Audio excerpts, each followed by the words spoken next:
আসসালামু আলাইকুম। সবাই কেমন আছেন? আজকে নিয়ে চলে আসলাম ডালপুরি রেসিপি। চলেন এবার দেখে আসি কি করে ডালপুরি তৈরি করলাম। 2 কাপ আটা নিলাম, আটার ভিতরে লবণ দিলাম এবং তেল দিয়ে নিলাম। এবার আটা, তেল, লবণ ভালোভাবে মাখিয়ে নিলাম। আটা, তেল মাখিয়ে নেওয়ার পরে নরমাল তাপমাত্রার পানি অল্প অল্প করে এর মধ্যে দিয়ে দিলাম। আলতো হাতে আস্তে আস্তে এবার এগুলো মাখিয়ে নিব। অল্প করে পানি দিব এবং মাখিয়ে নিব। আটা মাখাটা যত ভালো হবে পুরির ডোটা তত সুন্দর হবে। পুরির ডোটা এবার আমি ভালোভাবে মাখিয়ে নিব। এই যে দেখুন পুরির ডোটা করে নিলাম, দেখুন কেমন হয়েছে। এবার আমি পুরির ডোটা বেলে নিব।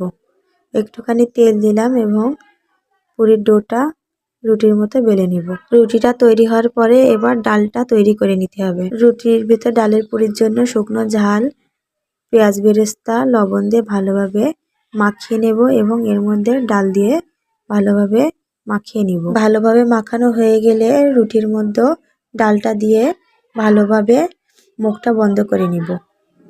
চলুন আর একটা রুটি বেলে নিব এবং আর একবার আপনাদের দেখিয়ে দিলাম রুটিটা কেমন গোল করে নেবেন এবং কেমন সাইজ করে নেবেন। দেখুন খুব বেশি পাতলাও না, খুব বেশি পুরুও না। রুটির ভিতরে আবার ডাল দিয়ে এটার মুখ গোল করে বন্ধ করে নিব। মুখটা ভালোভাবে বন্ধ না করলে ডালটা বেরিয়ে আসবে।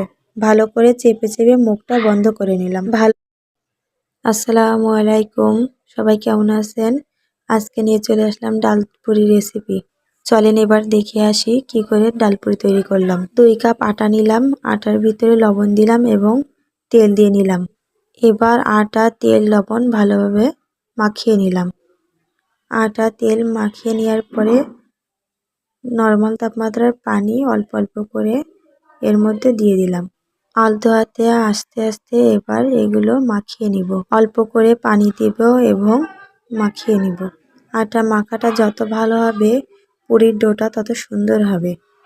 পুরির ডোটা এবার আমি ভালোভাবে মাখিয়ে নিব। এই যে দেখুন পুরির ডোটা করে নিলাম, দেখুন কেমন হয়েছে।